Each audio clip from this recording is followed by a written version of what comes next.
Assalamualaikum warahmatullahi wabarakatuh. Perkenalkan, saya Afina Kutatunida dari IPIKOM 2022 akan sedikit menjelaskan tentang makalah saya yang berjudul Implementasi Ilmu Psikologi melalui Tazkiyatun Nafs pada zaman Rasulullah SAW. Apa sih psikologi Islam itu? Psikologi Islam berasal dari ilmu nafs, yang berarti jiwa, yang merupakan salah satu ilmu kajian kejiwaan yang berkembang pada zaman keemasan Islam, yang mempunyai kemiripan dan kembangkan juga berdasarkan psikologi modern yang sesuai dengan nilai-nilai Islam. Selain dilahirkan dari penelitian empiris yang terbatas sesuai dengan kemampuan manusiawi, psikologi Islam berdasarkan kepada kitab suci Al-Quran dan kajian Al-Hadis Nabi Muhammad SAW. Psikologi Islam lahir berdasarkan penafsiran terhadap Al-Quran dan Al-Hadis, disertai pengamatan langsung melihat alam semesta yang berhubungan dengan segenap perilaku manusia. Psikologi Islam lahir dari umat Islam yang memiliki cara pandang akan pola-pola kehidupan yang berbeda dengan dunia barat.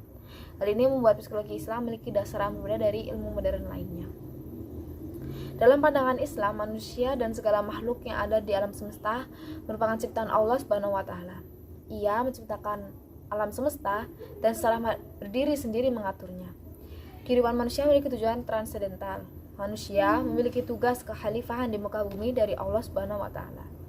Dengan demikian, manusia harus bertanggung jawab pada Allah di hari kemudian. Dalam pandangan Islam ini, manusia diciptakan terdiri dari dua komponen, materi dan spirit. Dia harus berjuang supaya kedua hal tersebut seimbang.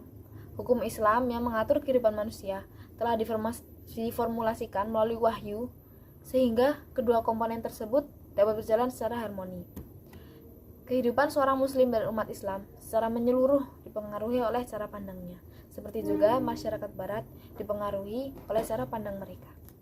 Perilaku dan perbuatan manusia sangat tergantung pada kondisi hati yang ada dalam dirinya. Disinilah tazkiyatun nafs diperlukan.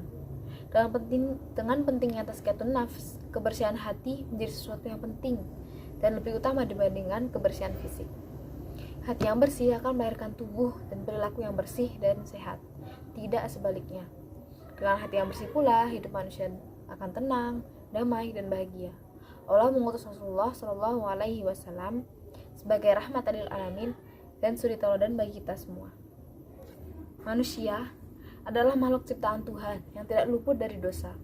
Oleh karenanya, sebagai seorang muslim, sudah seharusnya kita selalu berusaha membersihkan diri secara lahir dan batin dengan tazkiyatun nafs. Sungguh merugi orang-orang yang mengotori dirinya. Kebahagiaan dan ketentraman ini bukan saja terletak pada kehidupan duniawi yang fana, tetapi hati yang bersih juga jaminan kebahagiaan akhirat yang kekal dan abadi. Pada hari kiamat nanti, anak-anak dan harta tidak bermanfaat lagi, kecuali yang datang menghadap Allah dengan hati yang bersih. Wahai jiwa yang tenang, kembalilah kepada Rabb-Mu dengan hati yang ridho dan diridhoinya. Maka masuklah ke dalam golongan hamba-hambaku dan masuklah ke dalam surga-Mu. Surat Al-Fajr.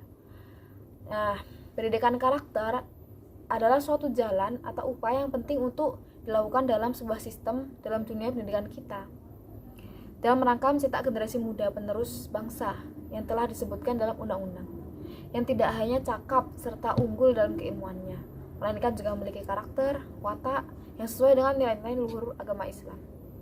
Pendidikan karakter di Indonesia dalam tinjauan psikologis adalah pendidikan karakter yang didasarkan atau bertolak dari keadaan psikologi manusia yang hidup di era globalisasi atau masyarakat urban.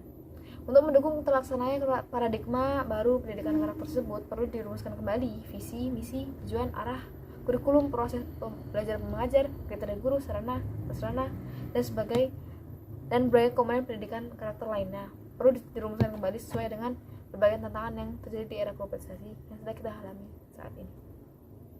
Tidak hanya sekolah sebagai tempat atau sarana utamanya sebuah nilai karakter bagi siswa, melainkan semua aspek yang termasuk lingkungan sekitar rumah di mana si anak lebih menjalankan sesuatu dengan perannya masing-masing.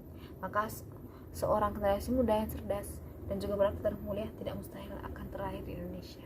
Seperti tercantum dalam surat Al-Fajr ayat 27-30.